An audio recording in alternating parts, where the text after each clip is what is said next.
Om Swastiastu, perkenalkan nama saya Imade Juni Andika, NIM 200856155. Jadi pada hari ini saya akan mempresentasikan proyek kelompok dari A1 yaitu proyek memvalidasi kalimat sederhana bahasa Bali dengan predikat frasa nomerial menggunakan algoritma CK. Namun sebelum itu, izinkan saya untuk sedikit membahas tentang latar belakang dari proyek ini, yang dimana proyek ini tuh fokusnya itu pada validasi kalimat sederhana dalam bahasa Bali yang mengandung predikat frasa nomerial. Bahasa Bali itu kan memiliki suatu kalimat yang unik dan penggunaan bahasa nomerial untuk menyatakan kuantitas sering ditemukan dalam kalimat. Validasi kalimat ini penting dalam pengembangan aplikasi pengolahan bahasa alami, yang dimana dalam proyek ini tata bahasa bebas atau CFG digunakan untuk memodelkan struktur kalimat bahasa Bali dengan NumPy untuk mengidentifikasi pola-pola kalimat dasar dan membangun sistem validasi yang akurat, sehingga nanti kita akan coba untuk mengimplementasikan sistemnya. Yang pertama mungkin di sini saya akan jelaskan terlebih dahulu proses yang terkait di dalam sistemnya. Jadi yang pertama-tama itu nanti sistem akan menjalankan std text input yang dimana nanti user akan memasukkan kalimat yang ingin diuji. Ketika nanti user sudah memasukkan kalimat, maka nanti fungsi table filling process ini akan dijalankan, yang dimana fungsi ini terdapat dalam proses.py. Kemudian jika kalimatnya itu sesuai, maka nanti akan menghasilkan input berupa kalimat diterima karena sesuai dengan frasa yang disyaratkan. Namun apabila kalimat yang diinputkan itu tidak sesuai, maka nanti akan menghasilkan output berupa kalimat ditolak karena tidak sesuai dengan frasa yang disyaratkan. Jadi di sini coba kita langsung saja untuk mempraktekannya. Untuk tampilan aplikasinya sendiri dapat dilihat seperti ini. Jadi di sini ada input text yang dimana user bisa menginputkan kalimatnya. Misalnya di sini contohnya tuh umahnya duang tingkat. Jadi setelah user memasukkan input ini, kita pencet tombol bottom. Button ini kita cek, maka nanti kalimat kita akan diproses. Kita tunggu dulu sebentar hasilnya. Maka akan menghasilkan tabel CYK-nya beserta outputnya. Jadi kalimat yang saya masukkan itu, yaitu umahnya duang tingkat, itu kalimat yang diterima oleh sistem karena sesuai dengan frasa yang disyaratkan, itu frasa nomerial. Dan di sini dalam tampilan aplikasi yang kami buat, kita tuh juga menampilkan tabel dari proses pengisian CYK-nya. Seperti itu. Kemudian untuk yang kedua, kita akan coba untuk memasukkan kalimat yang ditolak oleh sistem. Contohnya seperti ini. Tiang beli cari. Kita coba cek di sistemnya. Nah, di sistemnya akan menampilkan tabel CYK-nya juga, kemudian outputnya itu adalah kalimat ditolak karena tidak sesuai dengan frasa yang disyaratkan, seperti itu. Jadi, sistem yang kami bangun ini hanyalah sistem yang apabila kalimatnya tersebut hanya mengandung frasa nomerial, seperti itu. Jadi, ketika kalimat yang diinputkan tidak sesuai dengan frasa nomerial, maka sistem akan menolak kalimat tersebut, seperti itu.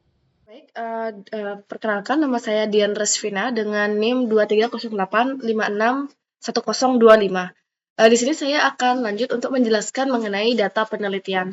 Nah, untuk data penelitian sendiri, ini yang kami maksudkan ialah data kata-kata berbahasa Bali yang mana akan kita gunakan dalam program parsing kalimat bahasa Bali dengan kategori NumPy dengan pola-pola yang ada seperti itu. Nah, untuk data penelitiannya sendiri, di sini pada program kami sudah masukkan dalam folder file kata, yang mana file kata ini berisi data-data atau kata-kata kalimat bahasa Bali yang kami gunakan dalam program. Nah, di sini sudah kami kategorikan per grammarnya itu. Di sini terdapat adjective.txt sebagai contoh, yang mana di sini kami telah memasukkan kata-kata sebanyak 20 kata. 20 kata sifat ya, seperti mokoh, jegek, bagus, gede, ceni, dan seterusnya sampai dengan 20 kata. Nah, begitu juga dengan file adverb.txt yang mana di sini juga kami sudah memasukkan sebanyak 12 kata. Sebanyak 12 kata seperti itu. Nah, untuk file selanjutnya di sini juga kami mempunyai determinant.txt yang mana di sini hanya ada 4 kata untuk saat ini. Untuk saat ini hanya ada 4 kata untuk keperluan saat ini. Kemudian untuk noun, nah noun ini merupakan salah satu file .txt yang mana uh, jumlah kata yang kami masukkan ini lumayan banyak dikarenakan memang noun ini kebutuhannya sangat banyak dalam suatu kalimat. Ada beberapa noun seperti itu. Nah, jadi di sini terdapat sekitar 85 kata untuk kata bahasa Bali dalam kategori kata benda seperti itu. Kemudian selanjutnya ini adalah num.txt yang mana di sini kami gunakan sebagai predikat sehingga kata-kata yang kami masukkan itu untuk predikatnya seperti siki, kalih, 3, 4, 5, 6, pitu, putus, sia, dase, dan seterusnya sampai dengan yang 17 itu, yang kata yang ke-17, seperti itu. Nah, ini yang kami gunakan untuk predikat sebagai uh, sebagai salah satu acuan bahwa kalimat itu valid atau tidak, seperti itu. Kalimat itu valid sebagai kalimat yang kategorinya numpe atau tidak, seperti itu. Kemudian di sini ada preposition. Nah, di sini kami sudah memasukkan 5 kata preposition yang sebelumnya kami telah diskusikan pada kelompok seperti itu. Nah, kemudian di sini juga ada pronoun atau kata ganti orang seperti titiang, ragane, dane, iya, ipun, ipune, ide, tiang, dan selebihnya yang telah kita masukkan.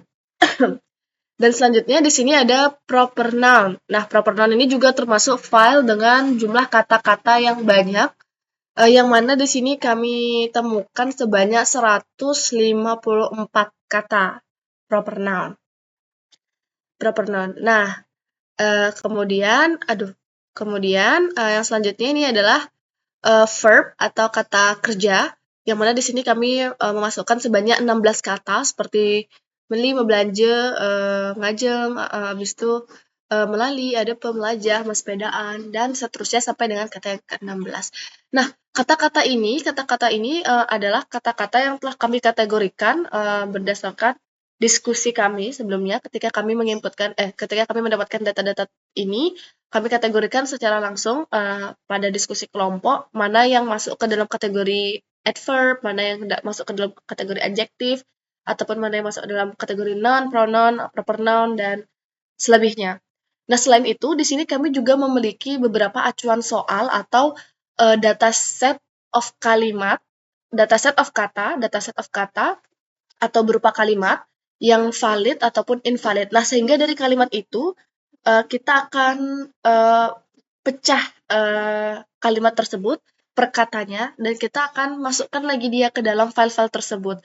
Kita masukkan apakah kalimat bapane masuk pada grammar file noun ataukah masuk pada file proper noun dan selebihnya seperti itu.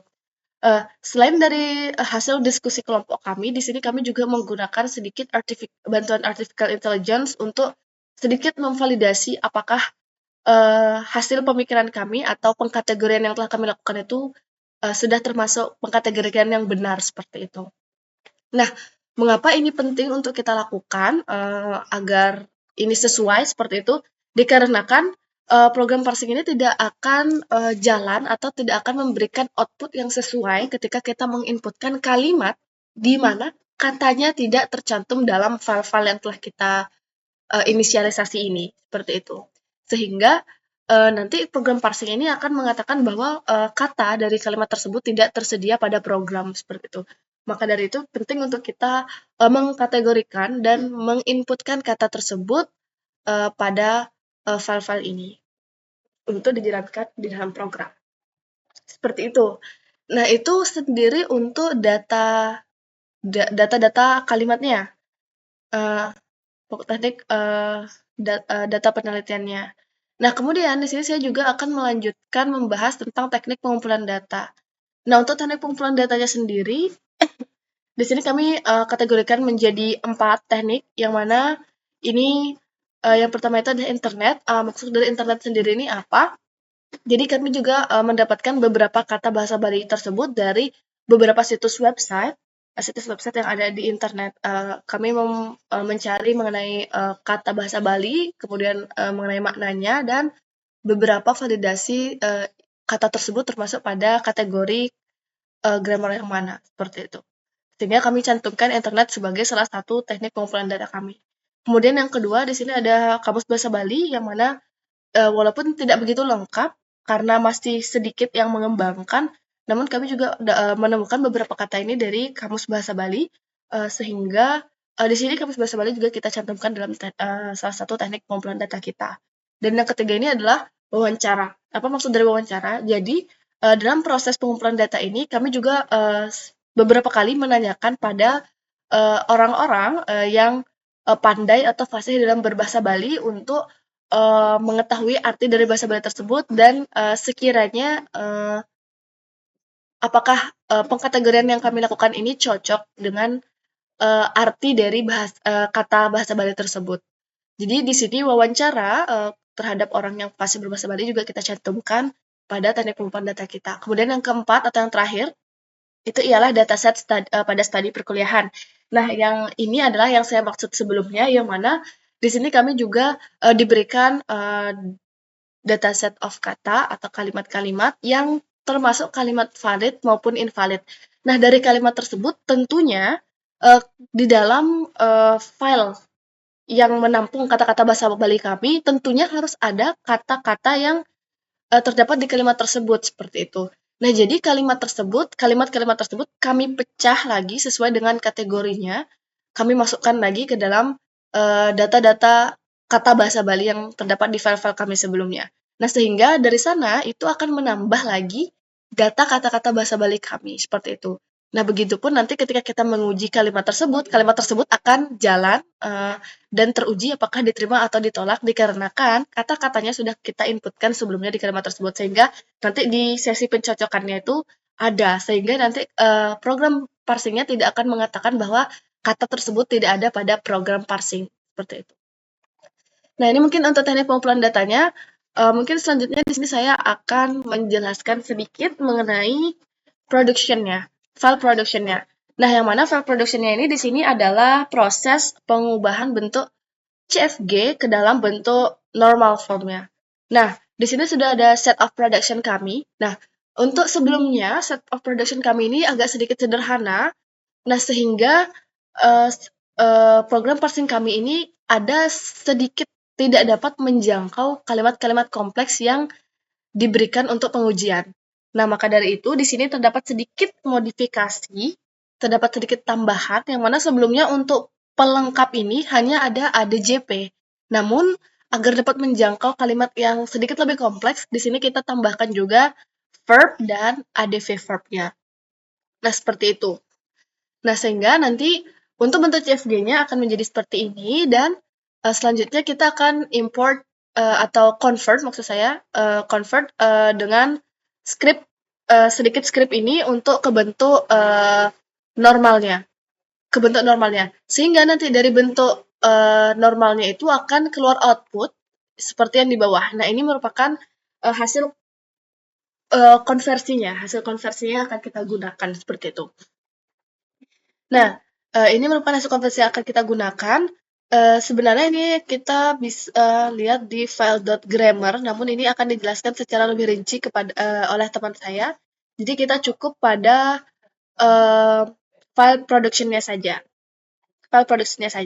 Seperti itu. Nah, ini merupakan hasil dari konversinya.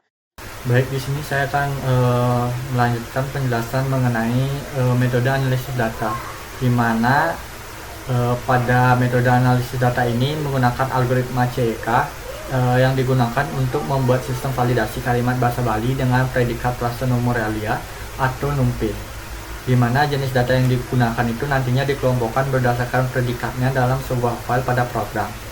Nah, proses ini nantinya memastikan bahwa setiap kata memiliki arti yang tepat dan sesuai dengan pola dalam kalimatnya. Oleh karena itu, kata-kata ini telah terbukti valid dan dapat digunakan sebagai kumpulan data sesuai dengan proses parsing program.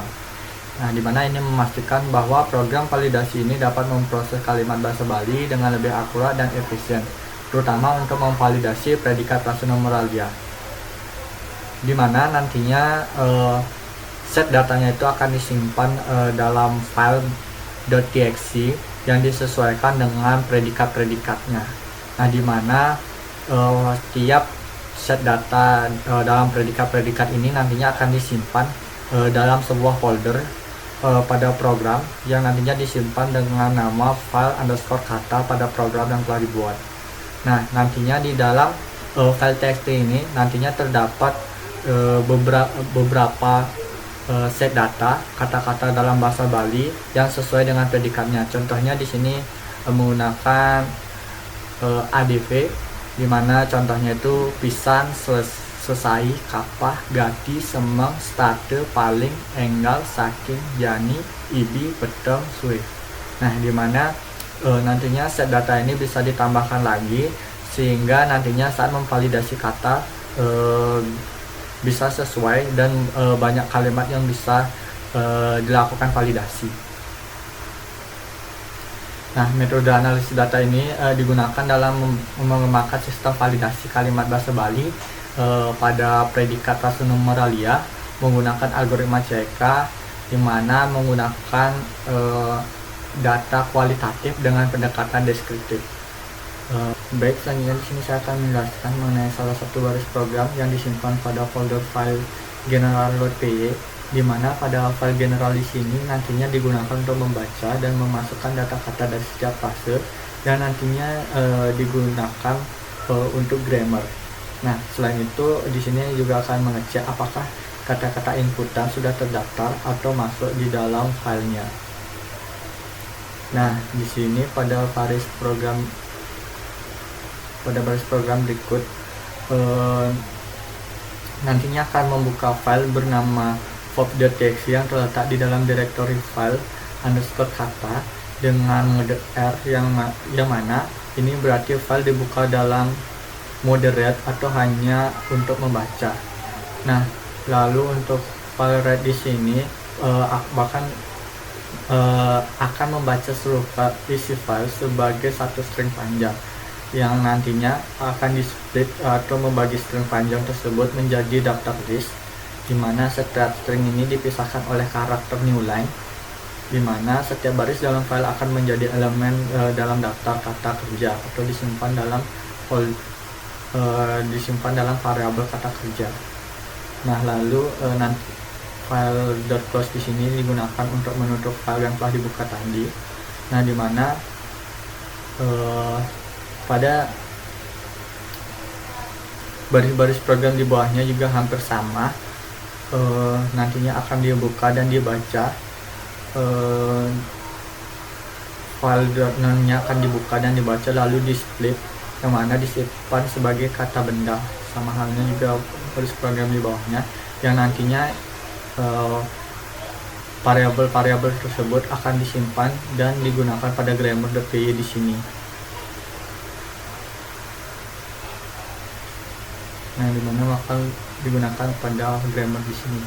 Nah, lalu untuk baris program di sini, dimana nantinya variabel-variabel tersebut akan disimpan sebagai alfabet, dimana nantinya akan dicek jika array di sini ada dalam alfabet maka akan di return true, dan jika tidak maka akan return false. Nah, selanjutnya untuk baris program lainnya akan dijelaskan oleh rekan-rekan saya. Perkenalkan, nama saya Praduga Sayurak Sama Putra dengan NIM 2308561085. Baik, selanjutnya itu diagram metodologi. Diagram metodologi ini merupakan menguraikan langkah-langkah untuk merancang sistem parsing kalimat bahasa Bali. Langkah yang pertama adalah identifikasi set of production, yaitu perumusan aturan tata bahasa dalam bentuk konteks free grammar atau CFG. Kemudian CFG ini akan dikonversi menjadi CNF. Selanjutnya yaitu kita menerapkan algoritma CK untuk menganalisis input kalimat berdasarkan aturan CNF yang sudah dirancang sebelumnya, agar dapat menentukan apakah kalimat tersebut valid atau tidak. Kemudian hasil dari CK ini akan diproses dalam tahap parsing dan pengujian, di mana validitas kalimat akan diverifikasi dan sistem akan diuji dengan berbagai contoh. Kemudian yang terakhir yaitu melakukan perancangan termuka untuk memudahkan pengguna berinteraksi dengan sistem ini. Baik, selanjutnya itu perancangan set of production. Berikut merupakan set of production yang sudah kami rancang untuk validasi kalimat sederhana bahasa Bali yang memiliki predikat prasenumeralia atau NUMP. Yang pertama itu kapana SP. Jadi sebuah kalimat dapat terdiri dari subjek predikat. Contoh kalimat yang terdiri dari subjek predikat yaitu umahne duang tingkat. Umahne subjek dan duang tingkat predikat. Kemudian yang kedua, ka panah es piket. Jadi sebuah kalimat juga dapat terdiri dari subjek, predikat, dan keterangan. Contohnya, Bale Banjari duang tingkat di desa itu.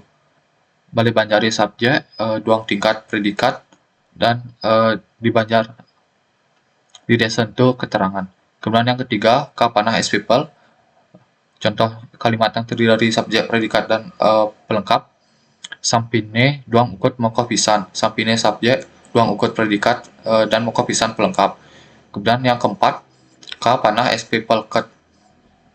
Jadi sebuah kalimat juga dapat diturunkan menjadi subjek, predikat, pelengkap, keterangan. Contohnya kalimat yang terdiri dari subjek, predikat, pelengkap, keterangan yaitu sampine duang ukut moko pisan dicari. Sampine subjek, duang ukut pelengkap, duang ukut predikat, moko pisan pelengkap, dan dicari keterangan. Kemudian yang kelima, S panah NP. Jadi subjek ini dapat diturunkan menjadi frase nominal. Contohnya kantor desa. Contoh frase NP yaitu kantor desa. Kemudian yang keenam, P panah numpe. Jadi predikat ini dapat diturunkan menjadi frase numeralial atau numpe. Contoh numpe yaitu duang lusin. Kemudian yang ketujuh, pel panah ADJP. Jadi pelengkap ini juga dapat diturunkan menjadi ADJP. Contoh dari frase ADJP yaitu gede pisan. Kemudian yang ke-8, pel panah verb. Jadi pelengkap ini dapat diturunkan menjadi verb atau kata kerja. Contohnya melalui. Yang ke-9, pel panah ADV verb. Contohnya ADV verb yaitu kapah melajah, kapah ADV dan verb melajah. Kemudian yang ke-10, ket panah PP. Keterangan ini dapat diturunkan jadi frase preposisional. Contohnya yaitu dicari. Kemudian yang ke-11, ket panah NP. Contoh NP, kantor desa. Kemudian yang ke-12, NP panah NPADJ. Jadi NP ini dapat diturunkan juga menjadi NPADJ. Contoh NPADJ yaitu kantor desa baru. Kantor desa NP dan baru ADJ. Kemudian yang ke-13, NP panah NPADJP. Ini hampir sama kayak yang 12, cuma menjadi ADJP, yaitu ditambah ADJ dan ADV. Contoh ADV itu kayak pisan, selesai, kapah, dan sebagainya. Kemudian yang ke-14, NP panah NPDAT. Jadi NP ini dapat diturunkan jadi NPDAT. Contohnya NPDAT yaitu kantor desa Punike. Kemudian yang ke-15, NP panah NP noun. Contohnya yaitu Balai Banjar. Kemudian yang ke-16, NP panah NP pronoun. Contoh jadi NP ini bisa diturunkan menjadi NP pronoun. Contoh NP pronoun yaitu kantor desa Tiange. Kantor desa NP pronoun Tiange. Kemudian yang ke-17 yaitu NP panah noun. Contohnya yaitu contoh noun atau kata benda, sepatu, Banjar, dan sebagainya. Kemudian yang ke-18, numpe panah num noun. Jadi numpe ini dapat diturunkan jadi numeralian noun. Contohnya yaitu duang lusin. Duang itu numeralia atau kata bilangan, dan lusin itu noun kata benda. Kemudian yang ke-19, PP panah prep NP. Jadi PP ini dapat diturunkan menjadi prep NP. Contohnya di kantor desa. Prepnya di kantor desa NP. Kemudian yang ke-20 ADJP panah ADJ ADV. Jadi ADJP ini dapat diturunkan menjadi ADJ ADV. Contohnya yaitu rajin pisan. Rajin ADJ kata sifat, dan ADV-nya pisan. Kemudian yang kedua satu, di sini preposisi ini dapat terdiri dari kata di, ke, ring, uli, kemudian selanjutnya numeralia atau num, yaitu kata bilangan, bisa terdiri dari kata siki, kalih, 3, 4, 5, 6, 7, kudu, sieu, dasa, dan sebagainya. Kemudian noun atau kata benda bisa terdiri dari kata guru, rumah, kedis, buku, mobil, siap, sampine, dan sebagainya. Kemudian yang ke-24, verb atau kata kerja bisa terdiri dari kata melajah, membelanja, melali, manting. Kemudian yang ke-25, pronoun bisa terdiri dari kata tiang, ragane, dane, ye, ipun, ide. Yang ke-26, adjektif atau adj bisa terdiri dari kata mokoh, jegek, bagus. Dan yang ke-29, 27, adverbia bisa terdiri dari kata pisan, selesai, kapah. Dan terakhir determinan atau that bisa terdiri dari kata punike, puniki, punike, eni, ento, dan sebagainya. Baik, selanjutnya saya akan menjelaskan tentang kode program yang berada di file grammar.py. Pertama, import general. Ini berfungsi untuk mengimport sebuah modul atau file yang bernama general. Karena di sini kita perlu mengakses seperti kata benda, kata kerja, kata sifat yang berada di dan sebagainya yang berada di file general. Selanjutnya, kita akan mendefinisikan sebuah list yang bernama variabel. Nah, di dalam list variabel ini berisi simbol-simbol non terminal yang digunakan dalam grammar, seperti nump, verb, noun, adj, adv, num, prep, dan sebagainya. Kemudian selanjutnya kita akan mendefinisikan sebuah dictionary atau kamus yang bernama production. Sebelumnya teman saya sudah menjelaskan tentang konversi dari CFG ke CNF. Nah, hasil dari CNF ini kita akan masukkan ke dalam dictionary production di file grammar. Misalnya contohnya di sini np panah np adj. Maka di sini kita masukkan np panahnya kita ganti dengan titik 2, np adj tanpa spasi. Kemudian selanjutnya selain itu di sini juga ada np panah np noun, maka di sini kita tambahkan juga np noun tanpa spasi. Selain itu juga ada np panah kata benda, maka di sini tambah general kata benda. Kita mengakses kata benda yang berada di file general. Selanjutnya yang ada np, sini np panah np pronoun, dan kita masukkan di sini np pronoun. Dan yang terakhir np panah np adj. Selanjutnya kita masukkan np adj di np. Ini kita masukkan np adj. Begitu juga dengan simbol-simbol non terminal yang lainnya. Kita masukkan ke dalam dictionary production ini, sehingga menghasilkan seperti ini. Selanjutnya kita mendefinisikan sebuah list bernama start symbol yang berisi simbol awal dari grammar, yaitu simbol awalnya k.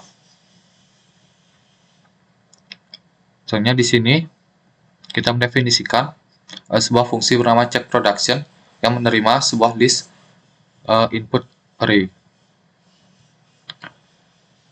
Di dalam fungsi ini, pertama kita akan menginisialisasi sebuah set kosong bernama sum untuk menyimpan simbol non terminal yang akan ditemukan. Kemudian selanjutnya kita akan melakukan perulangan for. Loop ini akan melakukan iterasi setiap elemen i dalam input array.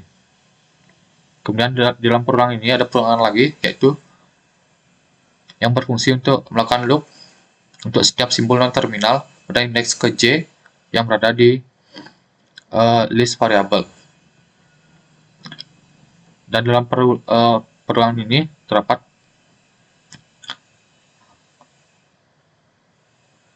if in production.get index ke j. Jadi ini berfungsi untuk mengecek apakah elemen i ada dalam daftar produksi dari simbol pada indeks ke-J. Jika ada, maka sum.add pada indeks ke-J. Maka akan ditambahkan simbol pada indeks ke-J ini ke dalam set sum yang ini. Kemudian setelah selesai kedua perulangan ini, maka kita akan mengembalikan list yang berisi semua simbol dan terminal yang ditemukan. Selanjutnya kita akan mendefinisikan fungsi check simbol yang menerima list array sebagai input. Kemudian di sini melakukan perulangan for i in array. Ini untuk melakukan loop untuk setiap elemen i dalam array. Nah, di dalam perulangan ini terdapat if i in start symbol. Jadi ini berfungsi untuk mengecek apakah elemen ke i itu ada di dalam start symbol yang sudah didefinisikan sebelumnya, yaitu yang ini. Jika ada, maka akan mereturn true. Jika tidak ada elemen yang sama dengan simbol awal, maka fungsi akan mengembalikan false. Baik, sebelum dimulai presentasinya, izinkan saya memperkenalkan diri terlebih dahulu.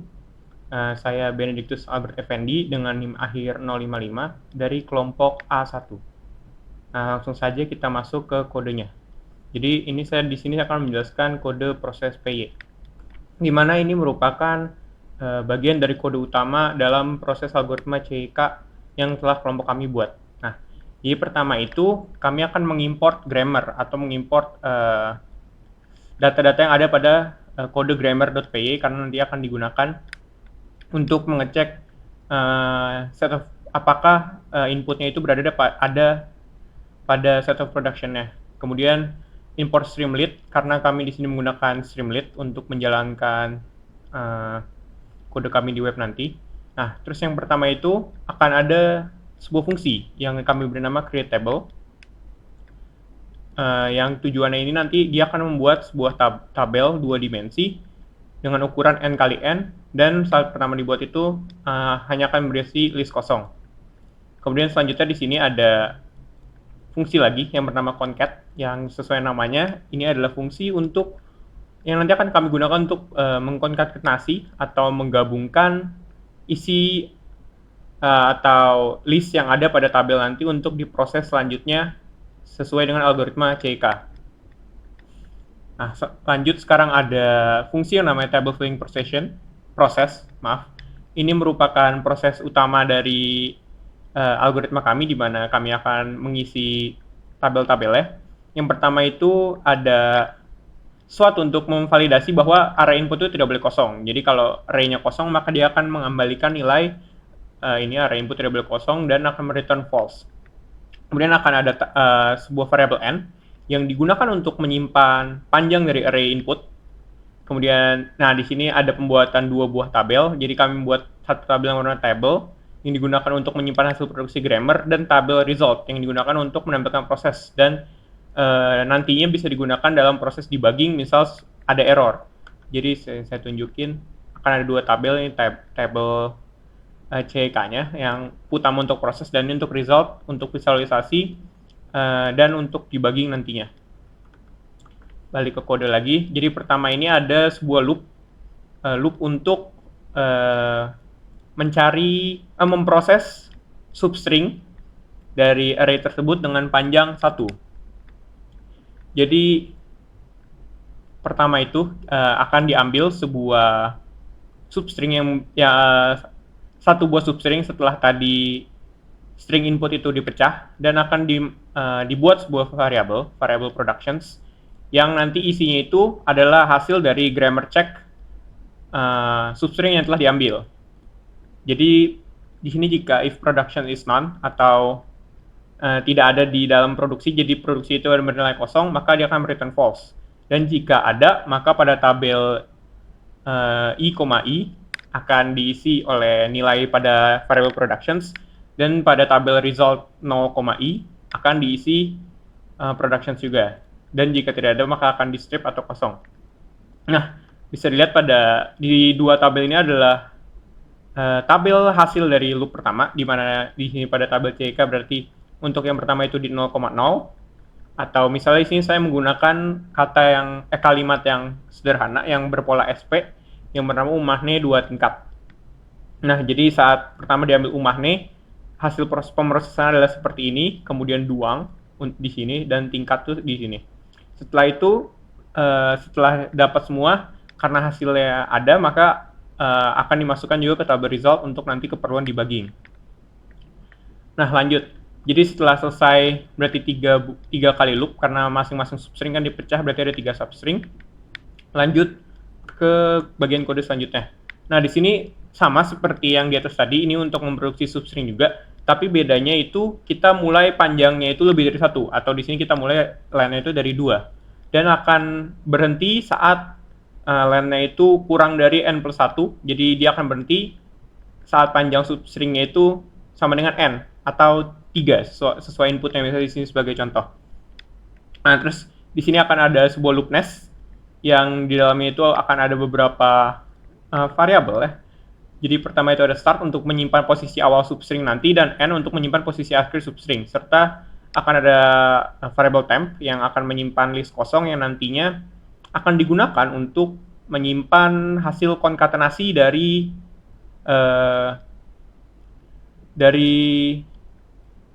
left and right pada tabel tersebut. Nah, jadi di sini itu left itu variabel left akan diisi nilai dari tabel di start, split. Kemudian untuk right itu akan diisi nilai dari tabel pada split +1, n. Nah, terus selanjutnya itu di sini ada sebuah pengkondisian di mana jika if left and right itu bernilai true atau tidak kosong, maka mereka akan dikonkatenasi, dipanggil function konkatenasi yang tadi, dan hasilnya itu akan disimpan di variabel temp ini. Setelah itu, setelah mereka dikonkatenasi, berarti left and right-nya tidak kosong, si variabel temp ini akan, seperti tadi, akan dimasukkan ke dalam grammar check production. Jadi untuk dicek apakah dia ada di set of production-nya, dan dan hasilnya nanti atau return-nya akan disimpan pada variabel production sini. Seperti tadi juga, jadi misalnya tabelnya itu misalnya dia return-nya itu true, maka akan disimpan di tabel dan di result. Nah, ini untuk ilustrasinya. Jadi untuk yang 2 ini merupakan hasil pemrosesan untuk substring dengan panjang 2. Jadi pertama itu ada substring umahne duang. Jadi ada 2 kali loop umahne duang dan duang tingkat. Jadi setelah diambil, dia akan menghasilkan seperti ini. Ada tambahan di sini. Di hasilnya itu dia mendapatkan P,6 yang kalau bisa dilihat dari sini itu merupakan hasil dari konkatenasi antara ini dan ini yang dihasilkan dari noun yang menghasilkan numerial phrase atau sama dengan predikatnya. Kemudian untuk 2 ini merupakan hasil dari panjang substring 3 yang hanya dilakukan sekali, karena itu sudah semuanya, jadi langsung umahnya 2 tingkat akan diambil. Berarti dia hasilnya itu akan taruh di sini, dan untuk visualisasi akan taruh di sini, yang merupakan hasil dari konkatenasi 0,0 dan 1,1 serta 0,1 dan 1,0. Karena ini kosong, karena bagian sini kosong, maka 2 ini tidak akan dihitung dan kita akan mengambil dari sini saja. Karena setelah digabungkan ada hasil S, P atau subjek predikat, maka kedua tersebut bisa membentuk yang namanya kalimat. Seperti pada di kode, di production sini, K itu bisa berbentuk SP. Nah, seperti tadi juga kenapa NumP itu bisa jadi predikat, karena di sini sudah dijelaskan bahwa predikat itu berupa numerial phrase atau NumP. Terakhir, setelah itu semua selesai, terakhir di sini akan dibuat final result. Jadi final result ini akan menampung nanti hasil dari function grammar check untuk simbol di tabel pada 0,n-1, yang berarti dia akan mengambil dari K sini. Nah, dari tabel K sini. Nah, setelah itu jika final result itu non, berarti dia tidak ada di start simbol, dia akan return false, dan jika jika dia ada di search symbol pada grammar.p di sini, dia akan di return true dan berarti prosesnya berhasil dan kalimat tersebut valid. Nah, di sini seperti contohnya, kita coba cek. Nah, diterima. Yang tabel yang ditampilkan di sini adalah tabel resultnya. Karena untuk keperluan debugging dan visualisasi yang lebih jelas sesuai dengan algoritma CK. Dan dari penjelasan saya, penjelasan selanjutnya akan dilanjutkan oleh teman saya. Mungkin selanjutnya di sini saya akan menjelaskan tentang pengujiannya, untuk pengujiannya. Nah, di sini sudah terdapat soal untuk kalimat berpredikat 6P, berpredikat 6P. Nah, yang mana di sini saya sudah di sini saya sudah meran programnya. Nah, di sini mungkin kita akan mencoba dua kalimat terlebih dahulu. Dua kalimat terlebih dahulu. Yang pertama mungkin yang valid dulu, seperti laptop. Yang kelima itu, kalimat valid yang kelima, laptop Bapak dosen Punike. Le5, ya. Le5. Laptop Bapak dosen Punike Le5. Nah, ini kalimatnya diterima sesuai dengan ekspektasi kita di awal, yaitu ini merupakan kalimat valid, sehingga seharusnya program parsing kita akan menerima kalimat tersebut dan menampilkan tabel parsing yang telah dilakukan di dalam proses pengerjaannya. Nah, ini merupakan tabelnya, dan ini kalimatnya sudah diterima. Kemudian mari kita coba untuk kalimat selanjutnya mungkin baju baru tiange. Oke, baju baru tiange, dase besi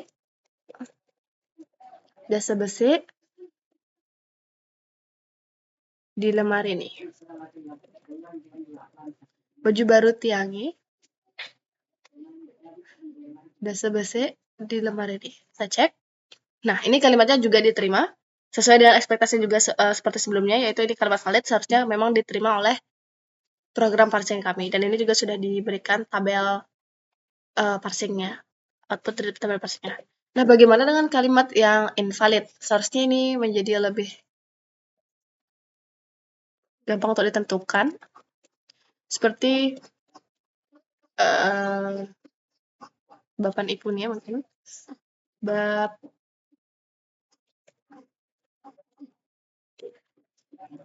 Ibune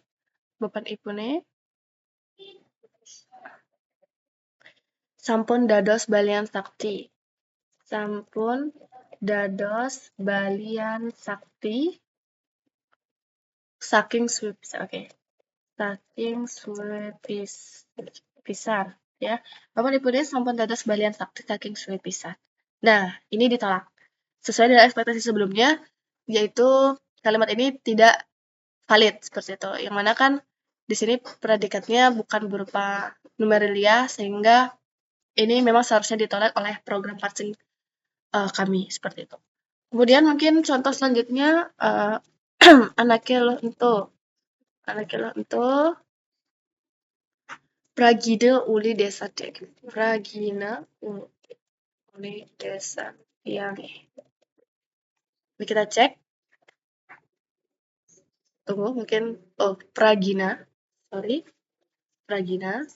Nah, ini kalimatnya sudah sesuai dengan kalimat yang tidak valid, dan di sini juga untuk outputnya sendiri juga ialah kalimat ditolak, yang mana ini memang seharusnya ditolak oleh program parsing kami.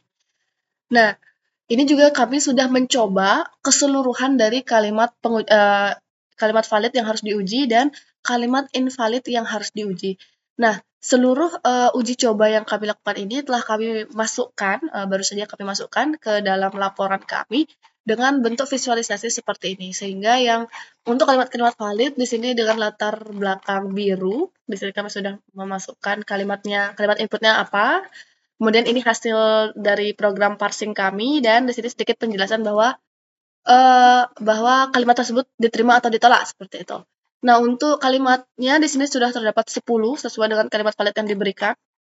Dan untuk kalimat invalidnya sendiri juga di sini kami telah memasukkannya dengan latar belakang berwarna merah, yang mana di sini juga berisi kalimatnya apa, kemudian hasil testing dalam program parsing bahasa Bali kami apa, dan sedikit penjelasan tentang ditolak atau diterimanya kalimat tersebut. Di sini juga kami sudah masukkan sebanyak 10 pengujian sesuai dengan kalimat tidak valid yang telah diberikan sebelumnya. Nah, mungkin sekian penjelasan dari saya. Selanjutnya mungkin akan dilanjutkan oleh rekan saya. Terima kasih. Kesimpulannya, di mana sistem validasi kalimat bahasa Bali ini dengan predikat prasenomeralia atau NUMPE dibangun dengan memanfaatkan konteks free grammar ada CFG untuk memodelkan aturan tata bahasa secara terstruktur dan konsisten. Di mana CFG di sini mendefinisikan berbagai aturan produksi yang menghubungkan kata-kata atau simbol terminal dan frase serta secara khusus memetakan predikat prasenomeralia dengan aturan yang sesuai. Nah, untuk memproses dan memvalidasi kalimat berdasarkan aturan CFG tersebut, maka digunakanlah algoritma CK, yang dimana algoritma ini menguji struktur kalimat dan memecahkannya menjadi bagian-bagian kecil yang nantinya akan diverifikasi validitasnya dengan memeriksa apakah aturan produksi dapat digunakan untuk menggabungkannya kembali, di mana CK juga berperan dalam mendeteksi kesalahan struktur dan menganalisis hasil parsing yang akurat. Nah, di mana sistem ini diimplementasikan dalam platform web agar mudah diakses oleh banyak pengguna. Nah, teknologi web ini memungkinkan pembuatan latar belakang yang intuitif dan responsif, serta memudahkan integrasi serta berbagai sistem dalam database pendukung. Nah, dengan demikian aplikasi parsing ini dapat diakses melalui browser dan menawarkan solusi yang efektif dan mudah digunakan untuk memvalidasi kalimat bahasa Bali yang mengandung predikat prasenomeralia atau NUMPE.